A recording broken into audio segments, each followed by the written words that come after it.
guide and take a stand. Community rising, hearts aligned. In this moment, power's redefined. It's in the ballot where we belong. Every vote builds a nation strong. Your council, your board, your mayor in line. Together we shape this land divine. It's in the ballot where we belong. Every vote builds a nation strong. Your council, your board, your mayor in line. Together we shape this land divine.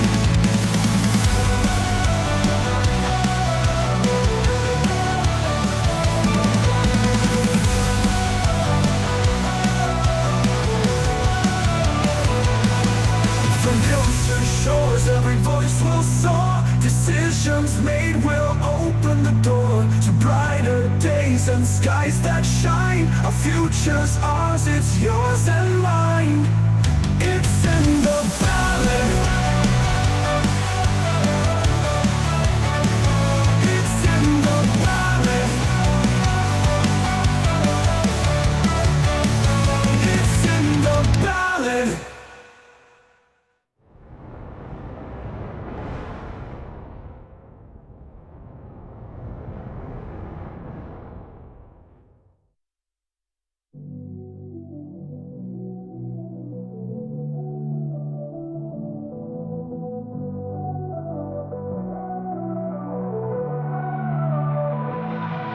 From hills to shores, every voice will soar. Decisions made will open the door to brighter days. The balance here, the moment's near. Your voice is loud, it's crystal clear. Kiwi dreams and hopes collide.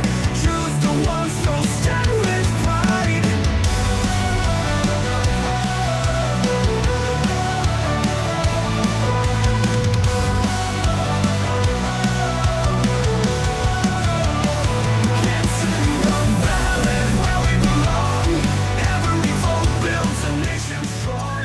Good afternoon. Welcome to It's in the Ballot. I'm your host, Nick Hollander, and we are in Foxton for the Kere Kere ward.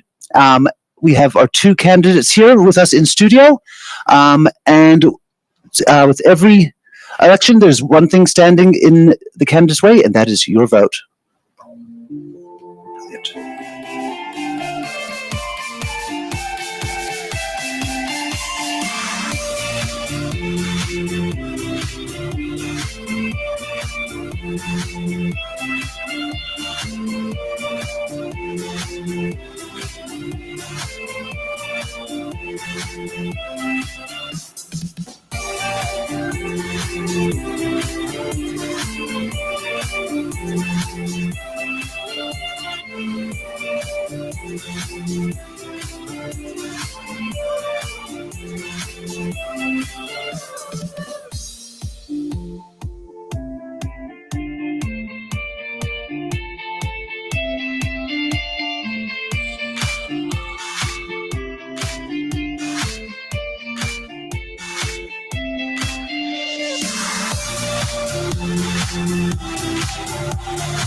Welcome back. All right, we're going to start off our first part of the show with opening statements, and we will start with Nola. Thank you. My name, for those of you who don't know me, is Nola Fox. I am one of the current members of the Te Awahou Foxton Community Board, having been elected in 2022. I am now stepping down from that position, and I wish to ask for your support to serve you as a Kere Kere Ward councillor. I come from a very strong background in governance for not-for-profits, as well as financial management, business analyst, and just general people skills in getting people to work together. I'm a huge proactive communicator. I believe in communicating actively so that people understand what's actually going on. So today I'm asking for you to consider putting the tick in the box for me. Thank you. Thank you, Nora. Brett. Kere, I'm Brett Russell. I'm a proven no-nonsense business leader and change agent. I live in Foxton Beach. I was elected to the Te Awahou Foxton Community Board in 2022.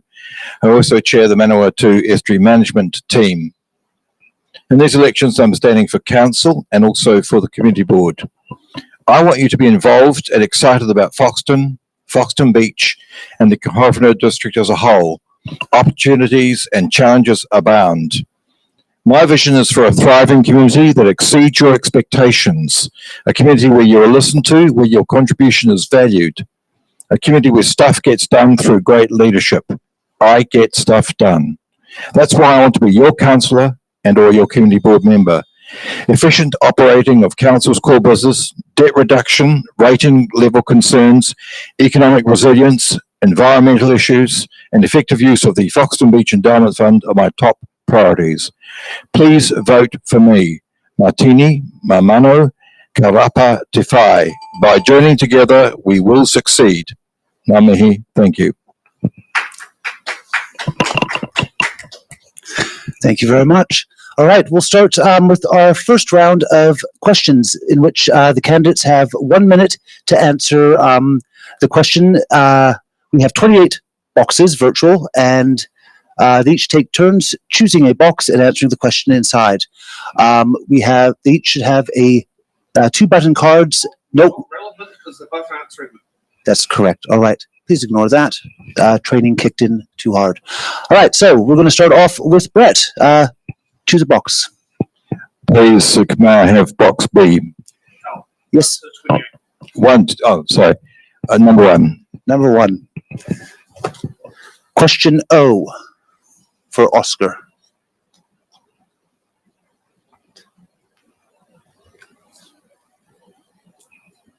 Okay, let's try that again. There's nothing here. Yeah, go ahead. Okay. Oh, you can come. Sorry, no, I can't. Oh, Ted.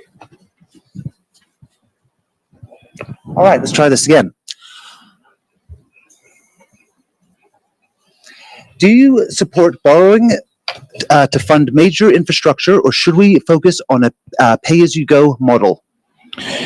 Well, I think that debt is used to pay for expensive infrastructure for items which will serve our growing community, but I'm conscious too that debt in Horowhenua community district has increased to $174 million for the period ending 30 June of this year, and 197% of operating income, and that's within the 250% limit. But I'm also conscious of the government's initiative to set up new water infrastructure agencies, and there's been collaboration between our council, Palmerston North City Council, and I think from Rangitiki Council, to move that debt off the council's books by 1 July 2027. So that's going to ensure that the council's debt situation changes markedly. But I think that debt has been used for infrastructure, and it's been troublesome. Thank you. Thank you, Brett. Nola. Well, basically, we are much too small a council to do pay-as-you-go. Previous council decisions have actually resulted in high debt levels. And as my colleague said, on the 1st of July 2027, the joint water services goes into effect, and a lot of the debt that has now showing currently on our books moves away from that. So that's the question going forward to the new council, which I'd like to help be one of those decision makers, to actually keep other infrastructure costs as low as possible, to be doing the work that's needed to be done where it's needed in a cost-effective way to keep rates down. So it's really important to understand that the borrowing levels we currently got should not be happening after the 2027 year. Thank you, Noah. All right, so we'll get off to our second round of questions. And Noah, you're up. Number 1 to 28. Number 9. Number 9. All right. Question D for Delta. How willing are you to work with local hapu and iwi at a councillor level? I would like to say that at the moment I've worked extensively with local hapu and iwi, not just as Te Awahou Foxton Community Board, but my 30 years in Play Centre and lots of other not-for-profit organisations.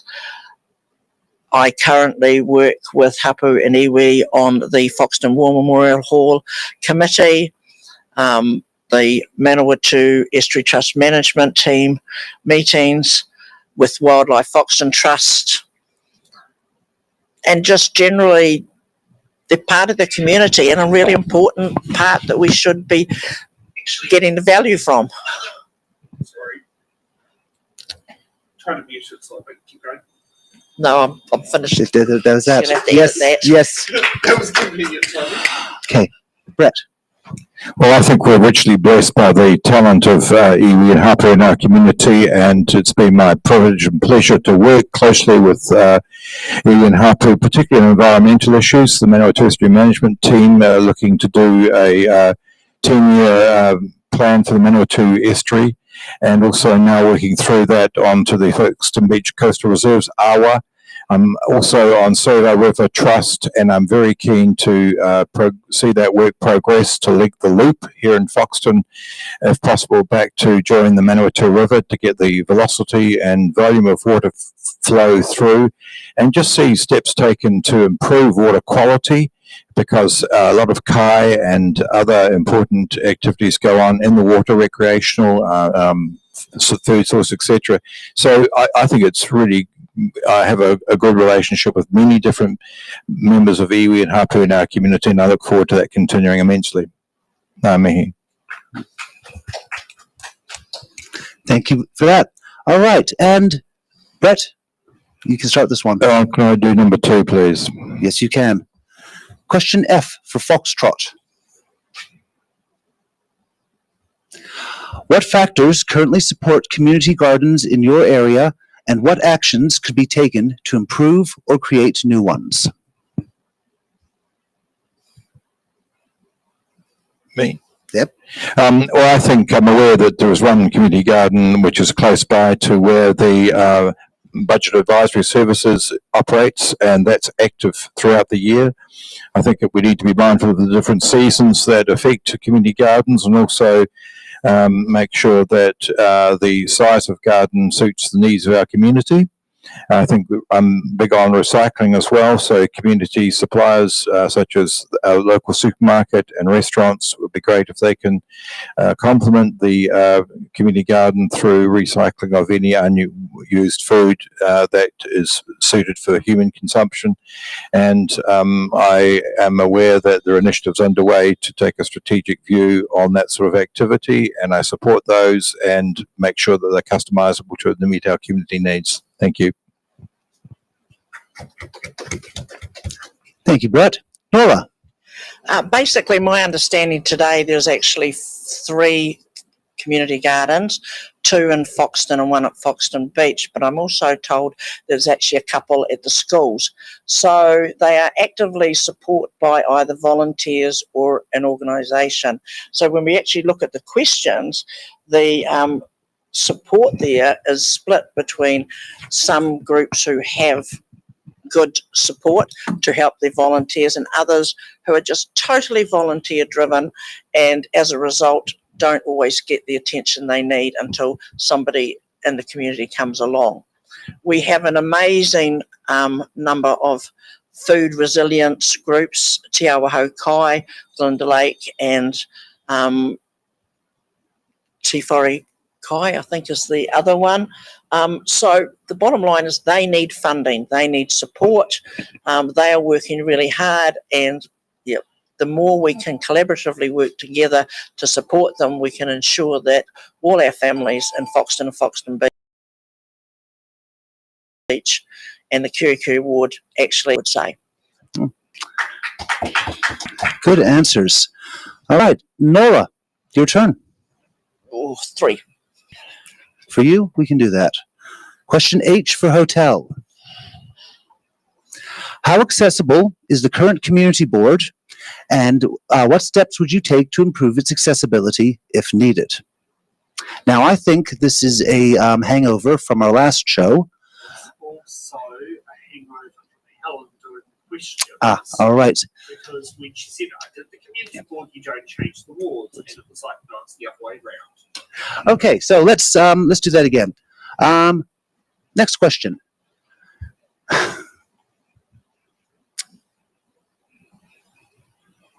Yeah, that, Yep. All right. So with the recycling debate, now we have a trial that will probably be adopted. Okay, let's ignore that. Yeah. Okay.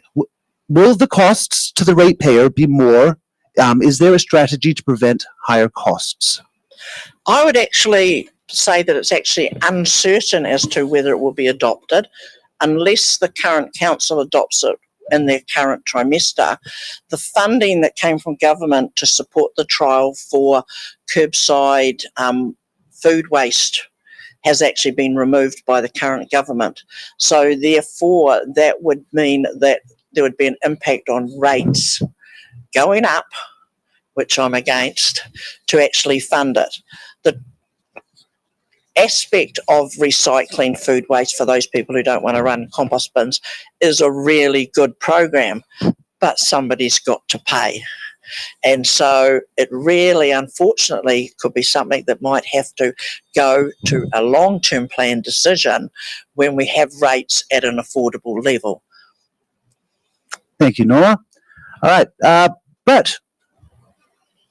I think that rates contribute 80% of the revenue any council gets, and from government contributions, they have in the past amounted to about 10% of all total income that councils get in. So in terms of supporting, I think one needs to be mindful that we already have, because councils have faced increased costs and have in the past used debt to pay off infrastructure and expenditure, we need to be mindful of where the money goes to, where it comes from, and how it's best used. And I think it's important that ratepayers have peace of mind as much as they can, that in spite of rising costs, they can have confidence in the council to spend wisely on core business, and which of course is the roads, water currently until 1 July, and other infrastructure. And so I am just sounding a wee note of caution there, but that's my concern. Thank you. Thank you, Brett. All right. Your turn to choose a box. Could I have box number 4, please? All right. Once more into the breach. Let's see what we get.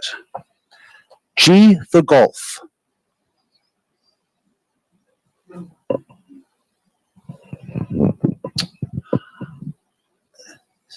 Shall I? This is a council.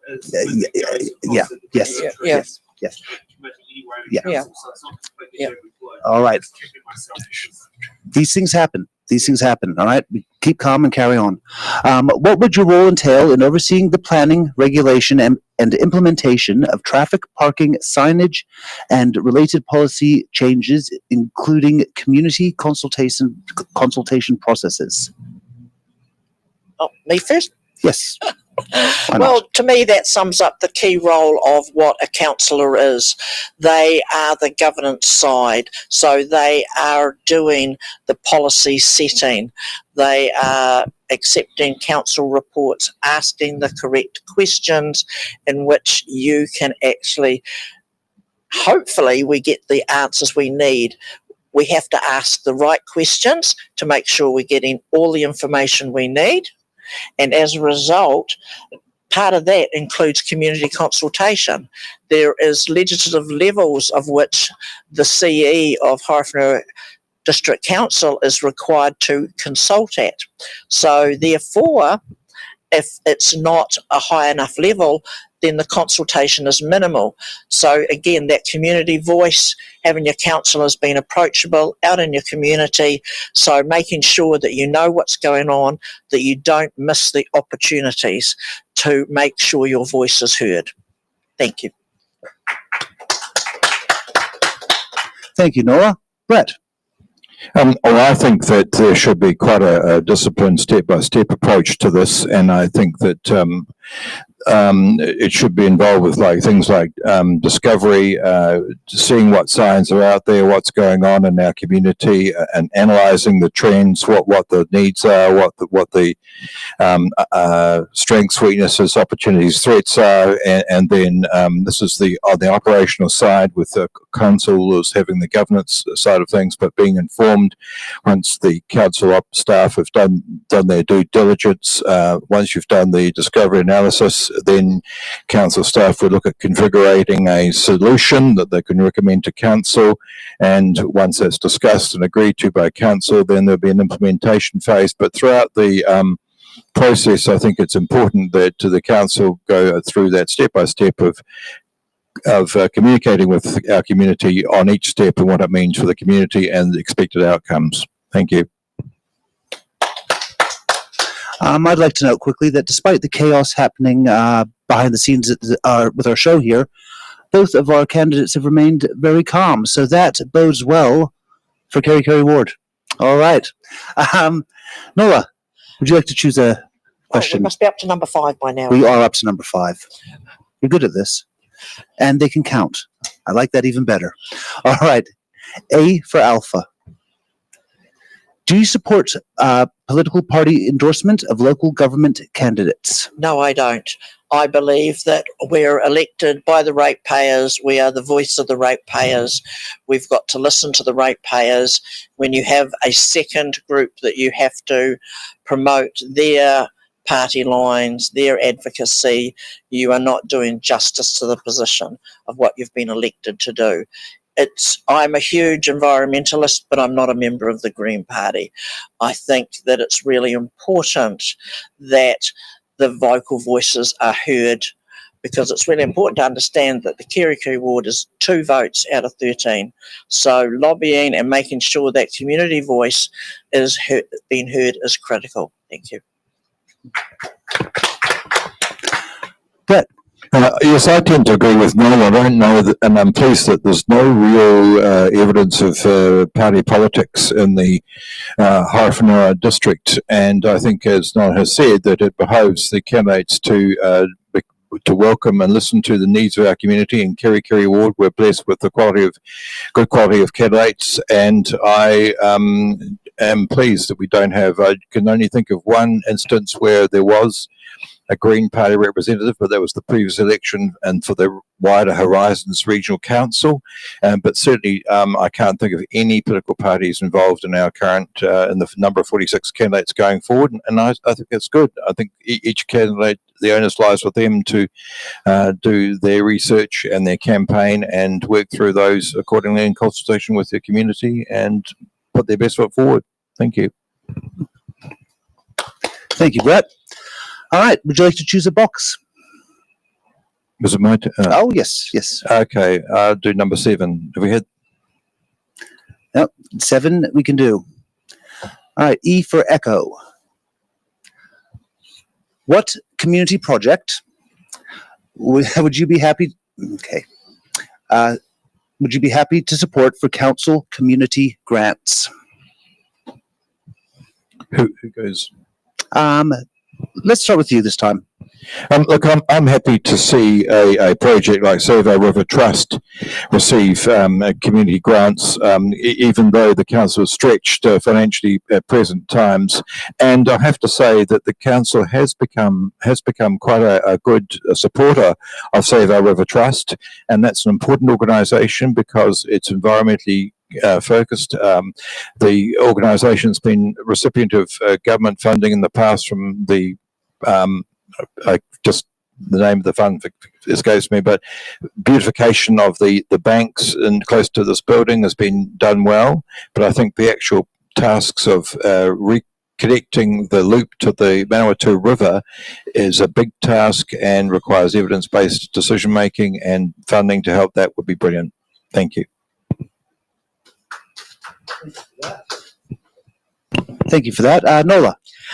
Well, while I appreciate the funding for the loop is great from a community aspect, my highest priority is food resilience, is making sure that our groups that are out there that are basically running on the smell of an oily rag actually get funding to actually fill the bellies in our community.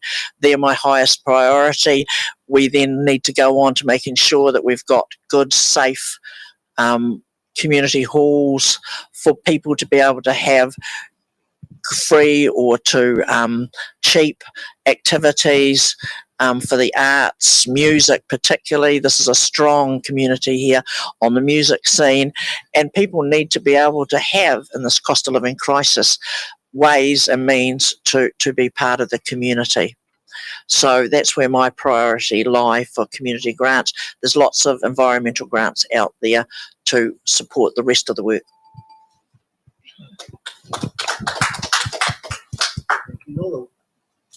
Thank you, Nola. Would you like to choose a box? I think we missed number 6. So We have number did. 6. Oh, and Sharp as well. God, Foxton is really lucky, potentially. All right. Okay, we have P for Panama. What role should council play in protecting natural areas and biodiversity while still supporting economic growth? Well, I'll start with a well-known slogan, there's no planet B. So while we want some economic growth, that's not necessarily the core business of a council. Protecting our natural areas and the biodiversity is really important for mental well-being, the environment itself. There will be no economic growth if we've actually not got a good protected environment. Who's going to come to a polluted town? A classic example for the wide outside of Kere Kere ward is our poor lake Horowhenua. We have here at Foxton a reasonably still polluted loop. So therefore, how do we have economic growth while we've still got that happening? So first you have to protect the natural areas, then economic growth will come. Thank you. Brett. Yes, I think protecting our environment and enhancing our environment is vital in terms of quality of life here to be enjoyed at Foxton Beach. We actually suffer because we get all the rubbish that goes into the Manawatu River upstream. We've got the people who live in Palmerston North who are looking to change the way how they treat their water, wastewater, that sort of thing, and stormwater. But we've got other industries, farming to a point.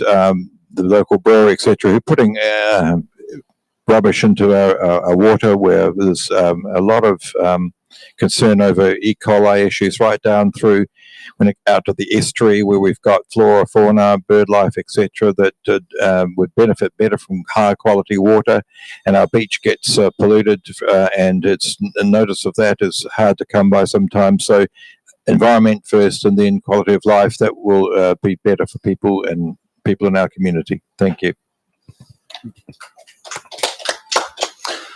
Thank you very much. Brett, would you like to choose a box? Have we heard number 8? Not yet. Number 8, please. Q for Quebec. How will you ensure rural communities get fair investment compared to urban areas? And Brett. Well, I think it's important that rural areas are welcome in terms of how they're rated. That kind of thing is an important way to distinguish how they're treated from urban communities. I'm not up to speed with the technicalities of that, but I think that we are blessed by having a high quality farming sector, and in Horowhenua we produce 1/3 of the horticulture our country needs. But I'm mindful of the environmental impact that does have in places like Horowhenua, and I think that move towards organic ways of doing things should be encouraged. And I'm conscious our central government has pulled back a bit, unfortunately, from environmental issues, and I would like to encourage them to review and to think more kindly towards our environment, because, as Nola said, this is the only place we've got. It could be better. Thank you. Well said. Nola. That's an interesting debate on the fact that we are in the Horowhenua a really urban and rural mix. So having square pegs into round holes or vice versa, it doesn't work. The boom mowing issue is a classic one for that. What is needed in live-in is different from what's needed in rural areas or the beach communities. Secondly, so when we're looking at fair investment, we actually have to not just look at operating costs like boom mowing, but last year I was at a solar plan public meeting for the solar farm going out at Motuiti and Wall Roads. And the residents there are talking about, even today, they have telecom issues and power outage issues. So while those are not directly council, it shows you that as communities outside of the urban area, there hasn't been enough investment.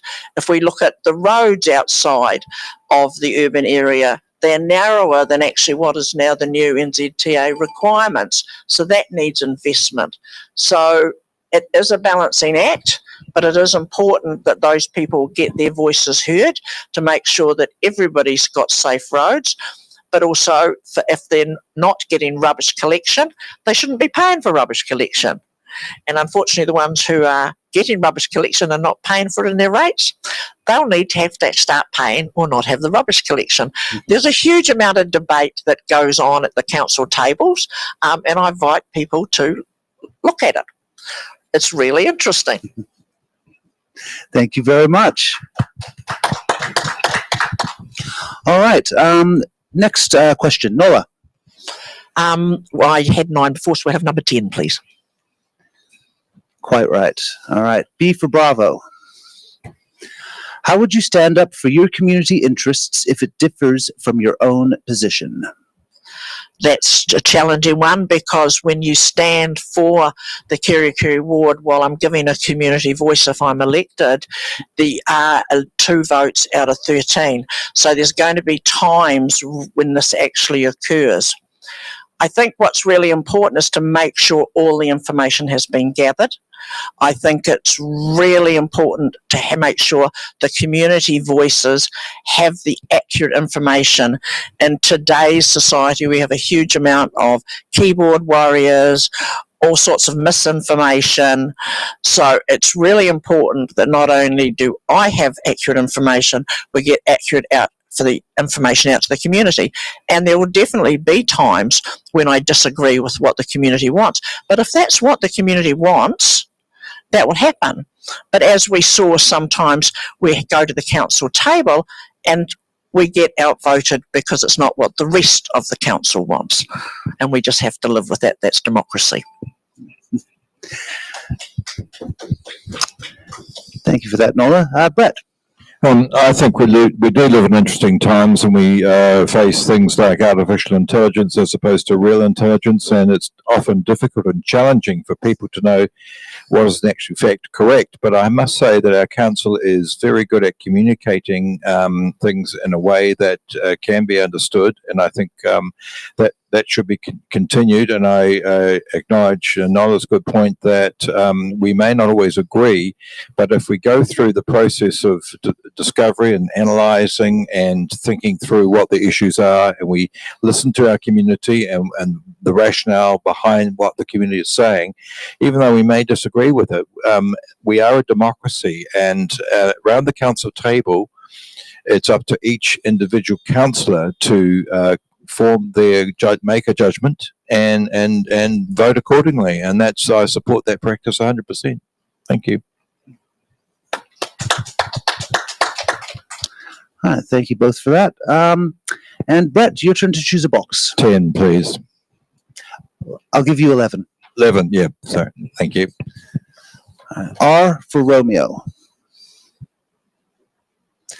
How will you hold council organizations like water services accountable for performance and spending? And Brett, would you like to start?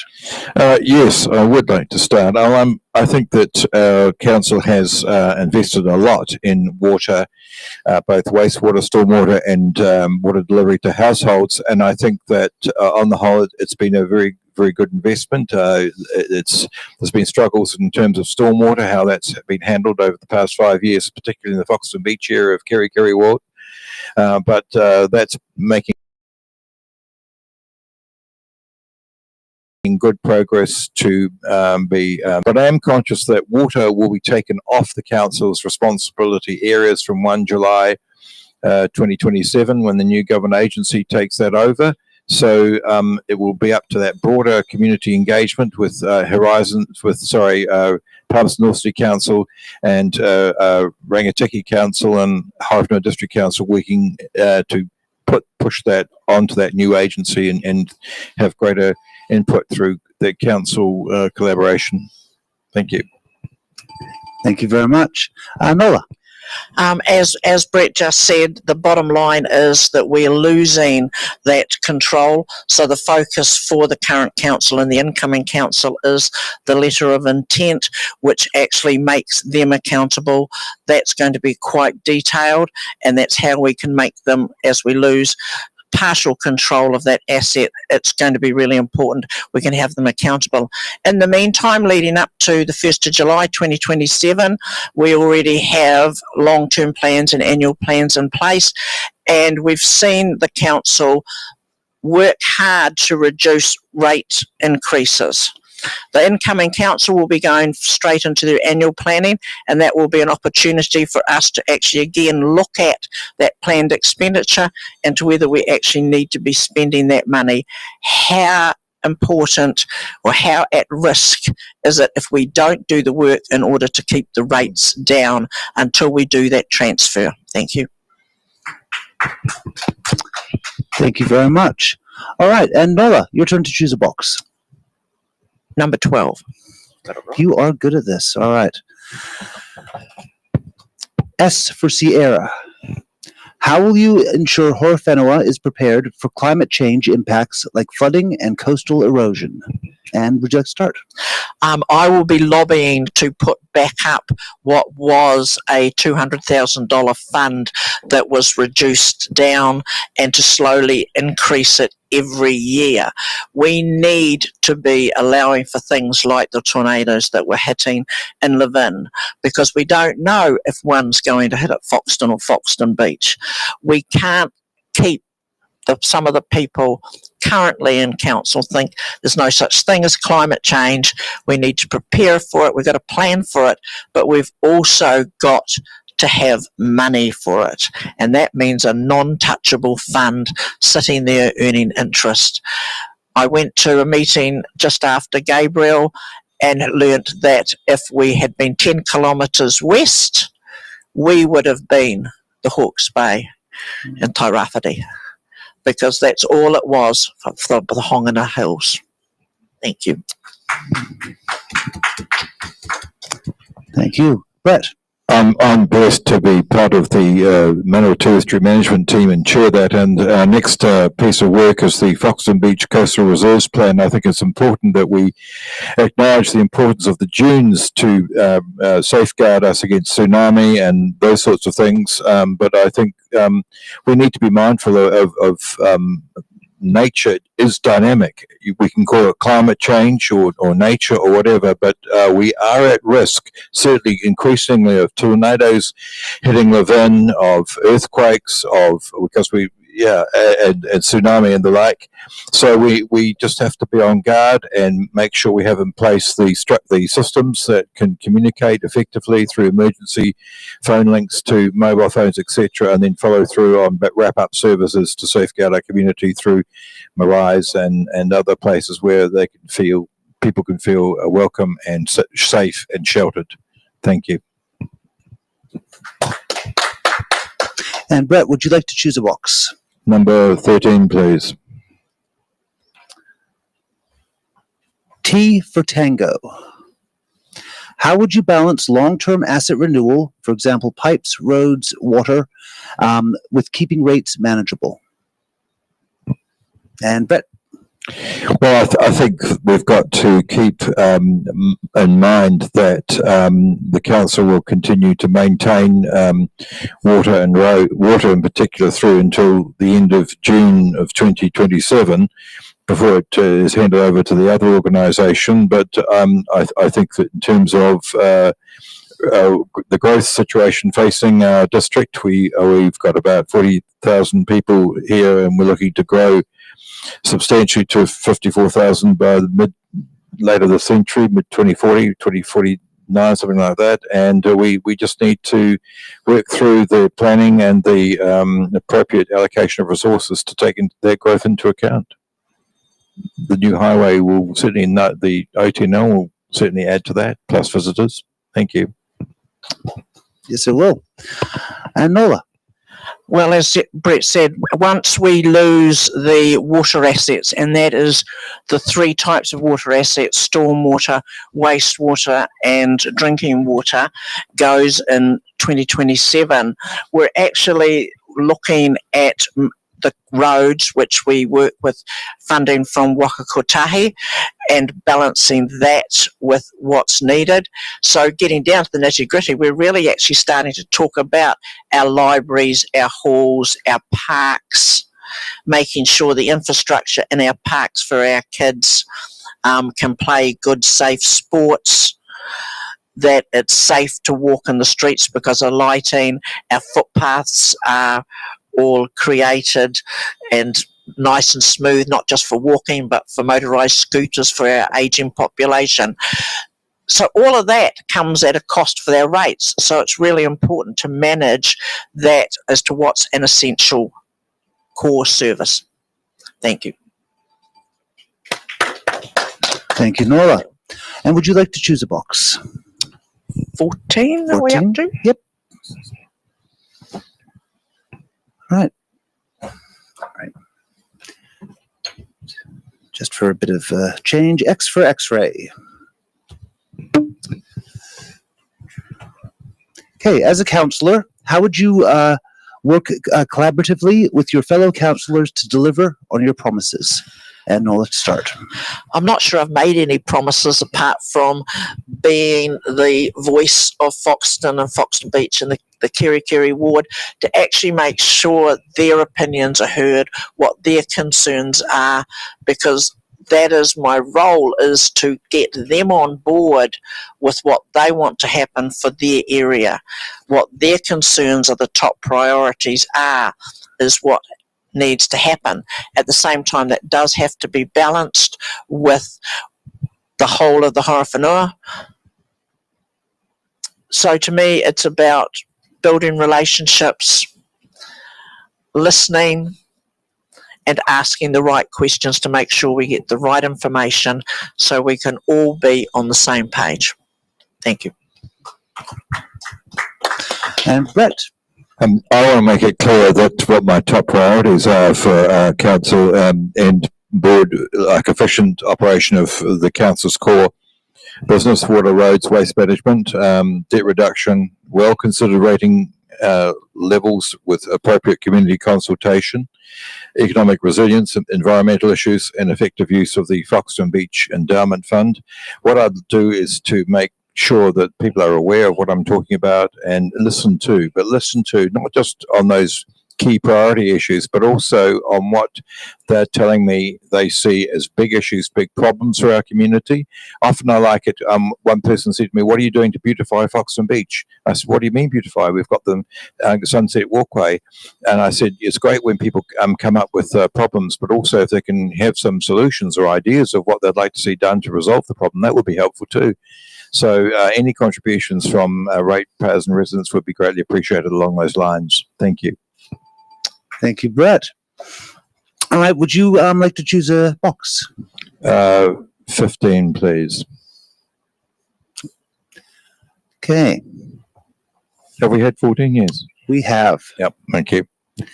L for Lima. What is your plan to address Horowhenua's aging water and stormwater infrastructure? And Brett, start. Well, I'm pleased to say that progress is being made in water in terms of stormwater at Foxton Beach, but I think that we need to be mindful that in terms of current household water supply, we can only sustain enough water at the beach, my understanding is, for up to 1,000 people. So, and we have a high water table at Foxton Beach, so it's not an easy area to manage, but we need to acknowledge that additional households and people coming in to live at the beach will need to have appropriate infrastructure put in place. And I'm not quite sure what the shape of that's going to look like, but I am conscious that for council, as we've talked about in response to other questions, that issue will be handed over to the water agency from 1 July 2027. Thank you. Thank you, Brett. Nola. Hi. With the handing over of the water services in July 2027, to me, I see it's going to be a high focus in making sure that any urgent maintenance is done to maintain our current water supply, and going back to what we call the letter of intent for the joint water services organisations, it's going to be critical that we actually have in that the identified what is the ageing structure, what are the highest priorities that we need to have investment made into to make sure that work happens as soon as possible, because we are then going to be having 3 councils with all wanting their own plans. Supposedly they are all at different times, so we just got to see what happens, but also lobby to make sure that our councillors going forward get what we need in our plan.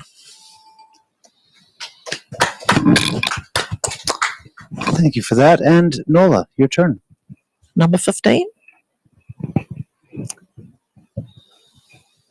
I can give you 16. All right, 16. I must have lost the plot somewhere. I think it was from when we had that mess up before. Okay. So, J for jelly bean, as my nephews would say. All right. No, we've had this one. We'll go 17. Yes. All right. Again, U for unicorn or uniform. How would you ensure new housing developments are matched by investment in transport, water, and community facilities? And Nola.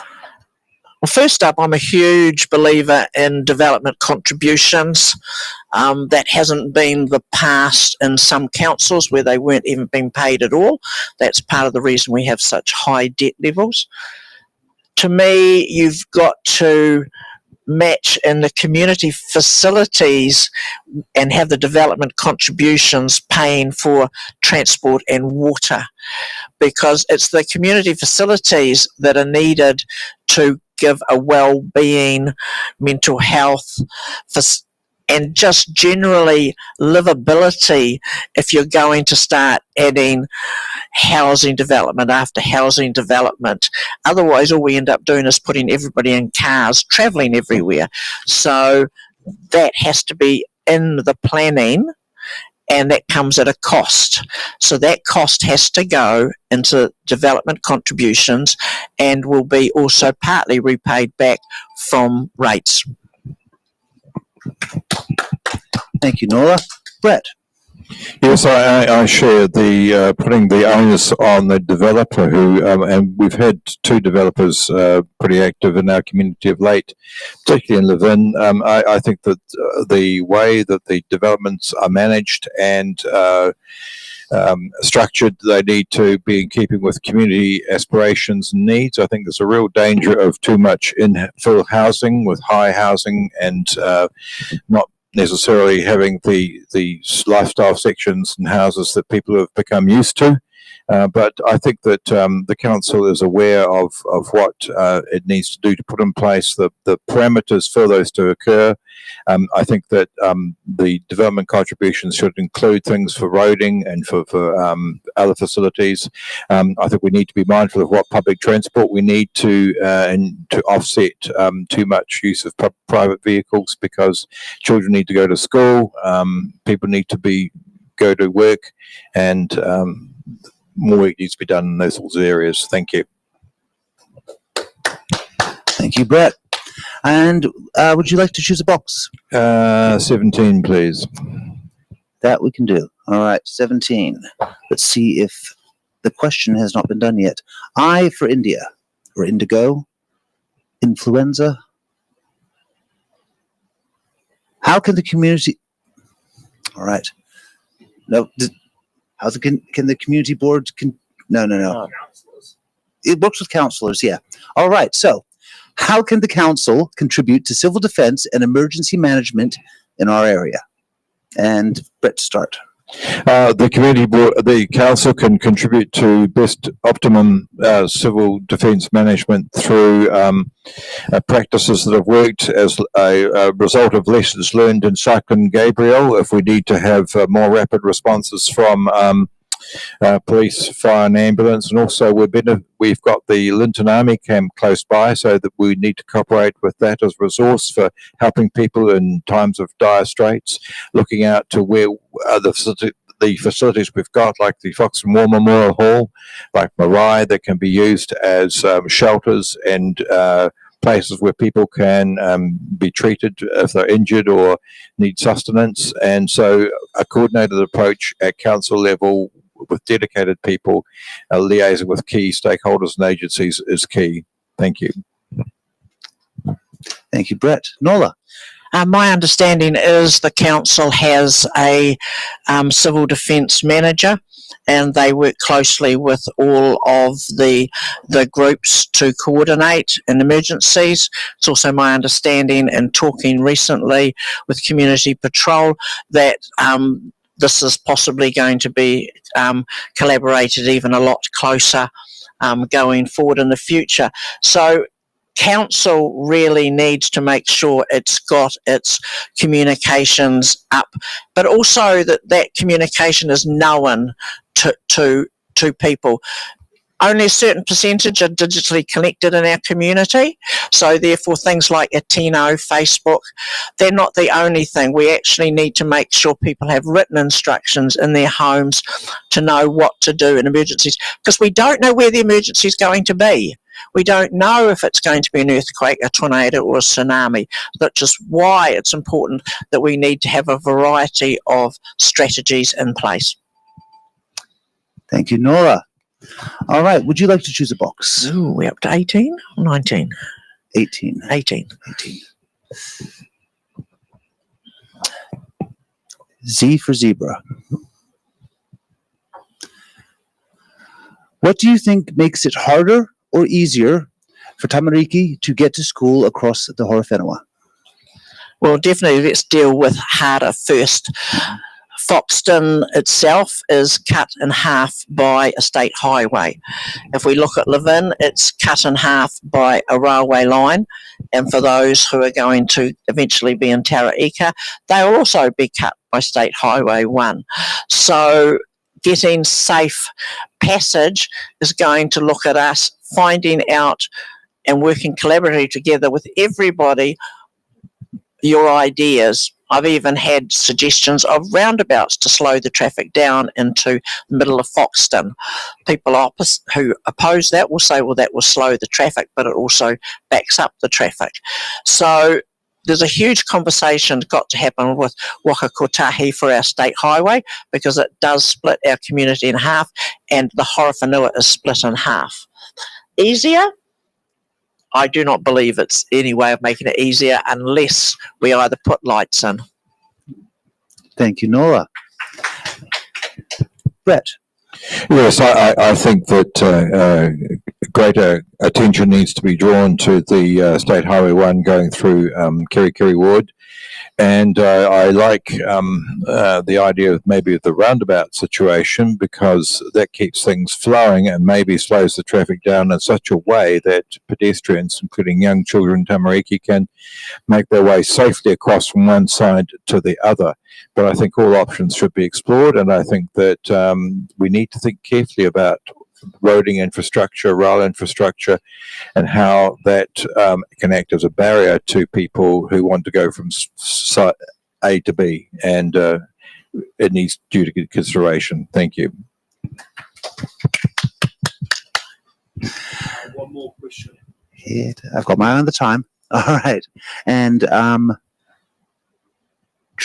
sorry, I just lost my flow. Nola, Oh, no, I think it's Brett's turn. Number 20, please. thank you. As I said, I lost my flow. That's okay. All right. N for Nancy.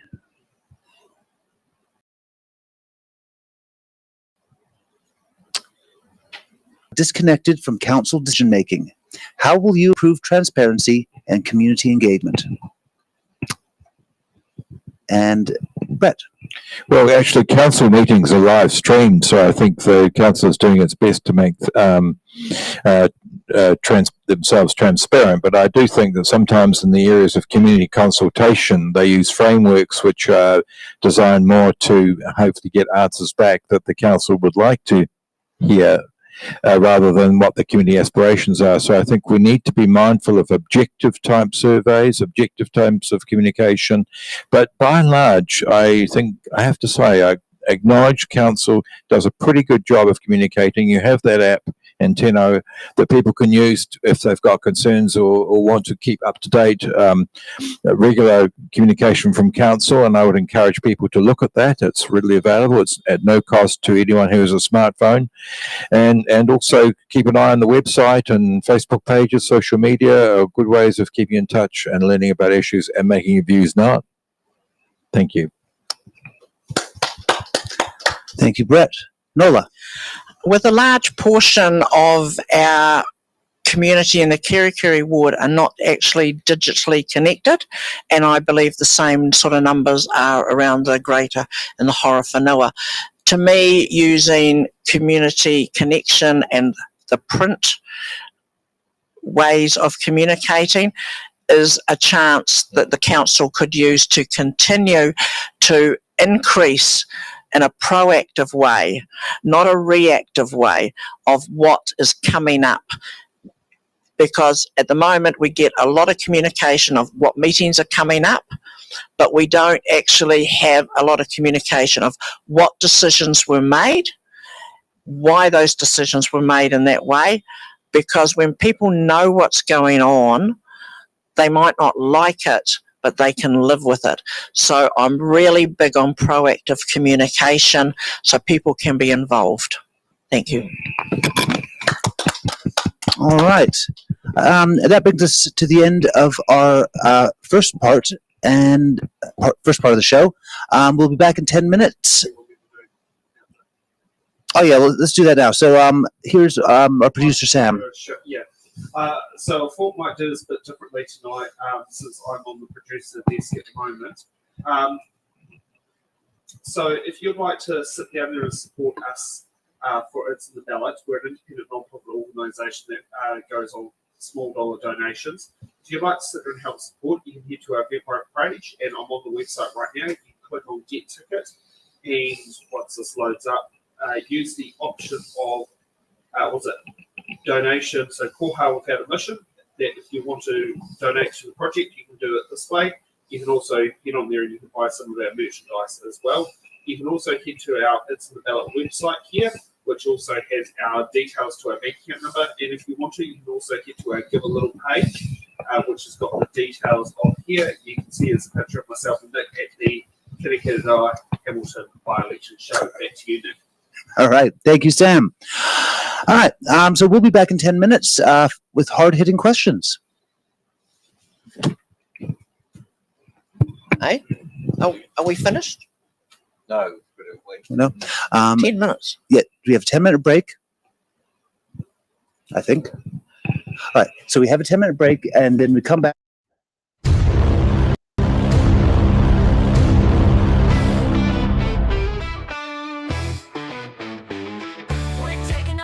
Just a short little breather. You don't need a leader. The live stream will be back, so don't go too far. But for now, you can wander wherever you are. Intermissions aren't really a thing anymore, but we think they're cool, a tradition to adore. A moment to breathe, have a laugh, maybe chat. There's magic in breaks, and we're keeping that. Head to the lobby, your kitchen with glee, for snacks that are tasty and drinks to be free. Fill up your plate, pour a glass, take your time, then come back refreshed. We'll resume on a dime.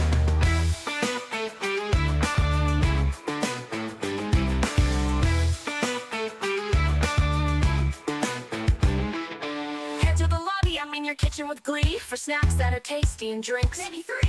Fill up your plate, pour a glass, take your time, then come back refreshed, we'll resume on a dime.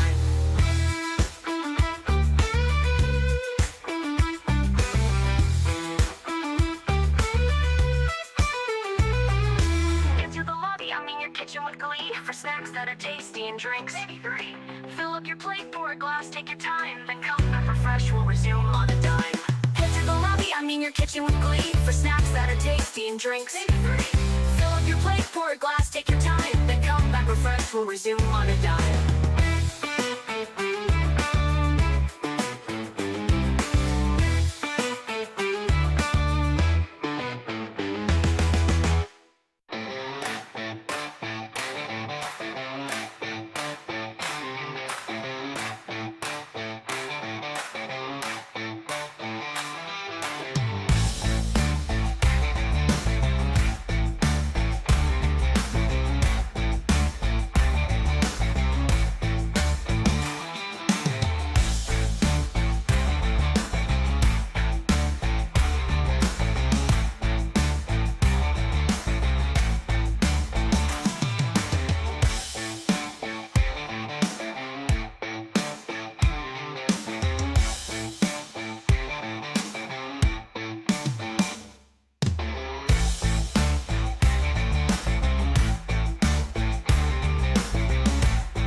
Just a short little breather to stretch out your legs, you don't need a leader. The live stream will be back, so don't go too far, but for now you can wander wherever you are. Intermissions aren't really a thing anymore, but we think they're cool, a tradition to adore. A moment to breathe, have a laugh, maybe chat, there's magic in breaks, and we're keeping that. Head to the lobby, I mean your kitchen with glee for snacks that are tasty and drinks. Fill up your plate, pour a glass, take your time, then come back refreshed, we'll resume on a dime.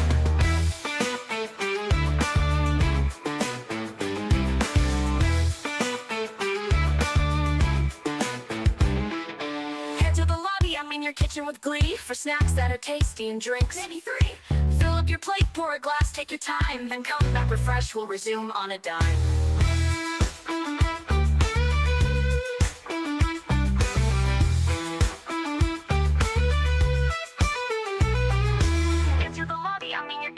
glee for snacks that are tasty and drinks. Maybe 3. Fill up your plate, pour a glass, take your time, then come back refreshed, we'll resume on a dime. Head to the lobby, I mean your kitchen with glee for snacks that are tasty and drinks. Maybe 3. Fill up your plate, pour a glass, take your time, then come back refreshed, we'll resume on a dime.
Just a short little breather to stretch out your legs, you don't need a leader. The live stream will be back, so don't go too far, but for now you can wander wherever you are.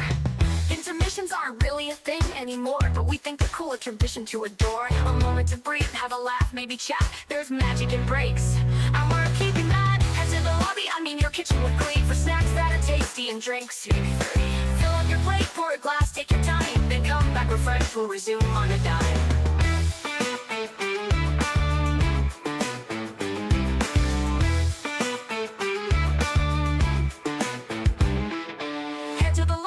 Your kitchen with glee for snacks that are tasty and drinks. Maybe 3.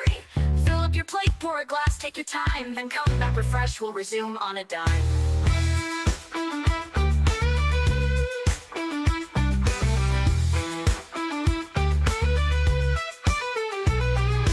Get to the lobby, I mean your kitchen with glee for snacks that are tasty and drinks. Maybe 3.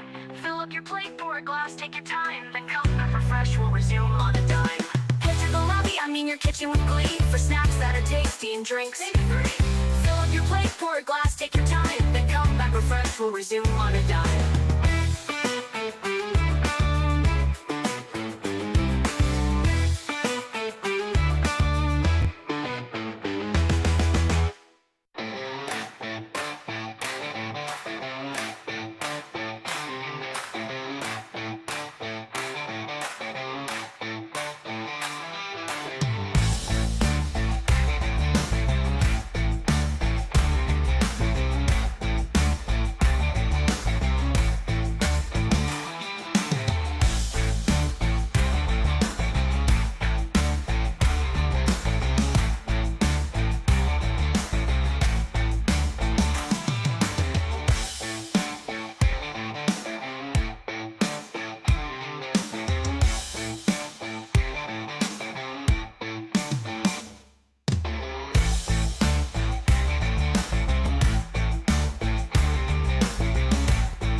Oh shit, don't panic, but it's almost time to get back to the show. The candidates have stretched their legs, been partying, taking a break. Cause there's still hard-hitting questions, closing statements and stuff you wanna know. So grab those snacks for their answers and prep for decisions you need to make. Oh, oh, oh, oh, oh, oh, oh. The candidates have stretched their leg. The candidates have stretched their legs, been partying, taking a break.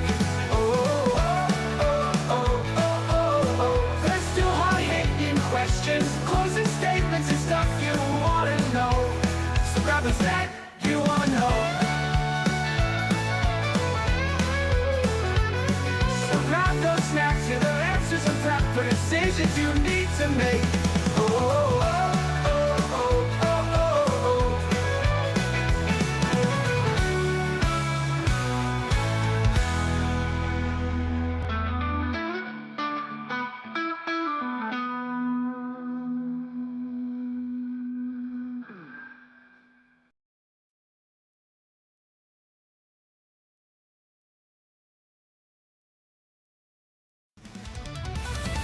The ballot's here, the moment's near. Your voice is loud, it's crystal clear.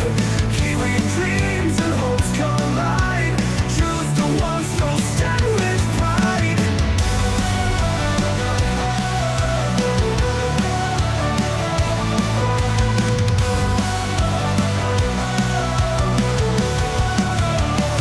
Can't see the ballot where we belong. Every vote builds a nation strong. The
Welcome back. And we are up to our hard-hitting questions.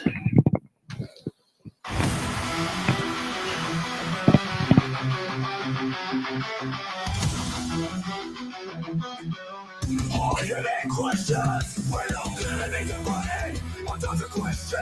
Because every candidate has answered the hard-hitting questions. Oh, Sam, you have a normal pen you can throw at me? All right. So we'll start off with our first hard-hitting question. Do you think the council is doing enough in terms of wastewater treatment and disposal? And Nola, you have the floor. Unfortunately, I think they are doing enough with their current cost restraints. That doesn't mean they're meeting the needs for our ratepayers, and that's all about debt. So as far as I'm concerned, the 1st of July 2027 can't come fast enough. There's nowhere near enough resilience in the system, and they know this, but it's a cost issue. Rates has to pay for it, and we're a small council, so it would be lovely to have a money tree out the back, but we don't have a money tree out the back, so we just have to make sure the governance side is putting pressure on the council to be as efficient and as effective as possible, and going forward we have the joint water services working for our benefit. Thank you. Thank you, Nola. Now, these money trees you speak of, where can I find them?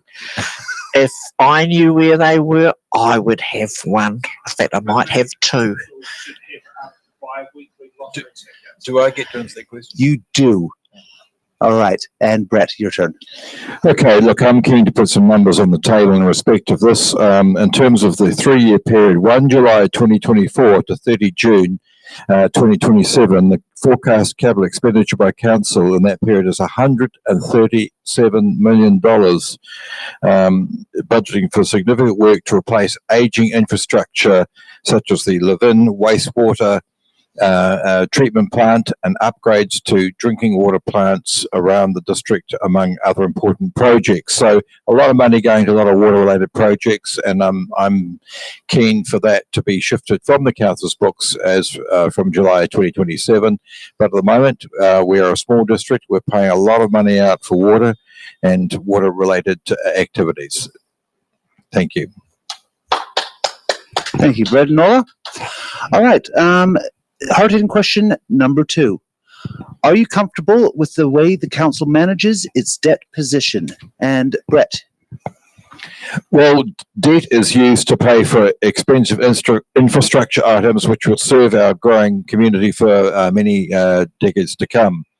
By spreading the cost over a long period, we make sure that people who benefit from the investment in the future are also contributing to the cost.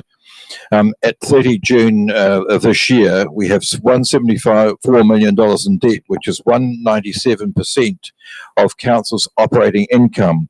That's within the 250% limit council has set themselves, but it's higher than many comparable councils. One of the reasons for this is that past councils has reduced rates increases by not asking for all the money needed. And also we have a large value of assets per head of population that we need to maintain and replace as a responsible asset owner. But the council is committed to paying off the debt in such a way that towards the end of this decade, when they have a balanced budget, it means that rate increases, for example, will fall quite dramatically, hopefully below inflation to about 4.1%. Thank you. Thank you for that. Nola. Well, actually, in the last 2 years, for the first time ever, the council has to be congratulated on starting to work towards a zero budget. That means past councils have borrowed and added to debt limits for operating costs. Going forward, this next year will be their 3rd year, and they should then get to operating a zero budget. Doesn't sound like huge, but believe me, it is huge. I'm not going to quote numbers or anything. Water is definitely the biggest portion of the rates bill. If anybody's read the pre-election report, it's in there. All that information is available on the website. What's important is going forward, we actually need to make sure we are depreciating assets, we are putting money aside, and most importantly, huge focus on debt reduction at the same time as a zero budget. Thank you. Thank you. All right, hard-hitting question number 3. What is your position on retaining the Horowhenua Maori ward for Horowhenua District Council and the Tonga Maori constituency for Horizons Regional Council, and why do you hold that position? And Nola. I am definitely for retaining Maori ward positions. Some people would say that we are starting to see this election going forward, a number of Maori stepping up to general positions. That is not about equality. That is, we are not reached the point of equity where everybody starts the same position. So the values, the different ways of seeing things all contribute to our environment, our community, and until we have equity, not equality, we need those wards to stay in place. I would like to think that that will happen next election or the election after, but we have to keep those wards in place. Please vote to keep the wards. Thank you. Brett, your turn. I concur 100% with Nola. Decide together, thrive together. I'm very much in favour of voting to keep Maori wards. Maori wards work like Maori seats in Parliament. Maori roll voters elect Maori ward councillors, and general roll voters elect general ward councillors. Maori wards bring communities together so councils can make better long-term decisions that benefit us all. So please vote to keep Maori wards at this election. Ngā mihi. Thank you. Thank you very much. All right. Each candidate will have now 1 minute to give their closing statements, and we will start with Nola. Oh, I was looking to wait to see myself in the screen. There we go. So, again, my name is Nola Fox. I'm the only woman standing for the Kere Kere ward. I believe I bring just my years on Te Awahou Foxton Community Board, but the last 3 years you'll have seen me in the community, if not before that I bring sound decision-making, financial acumen, business analyst, time management, and community voice. I would really like your vote. And if you can't decide to vote for me, please still get out and vote. Thank you very much for your time today. Bye. Thank you, Nola. Brett. Hi there. My name is Brett Russell, and I live in Foxton Beach in the Kere Kere ward. I was elected to the Te Awahou Foxton Community Board in 2022, and am standing both for the board and the Horowhenua District Council in our local body elections. Why do I believe I'm right for the role? Being an elected member requires empathy, strong advocacy, and the ability to weigh complex decisions. Through my local district experience on our community board, as chair of the Manawatu Estuary Management Team since 2023, together with my extensive business background running successful IT companies, gives me the breadth of skills and experience for these sorts of tasks. Please, I do hope that you will vote for me at this elections for both the council and community board, and please do get out there and vote. Thank you for the opportunity of taking the time to listen to our comments, and we wish you all the best, and please do vote. Ngā mihi. Thank you.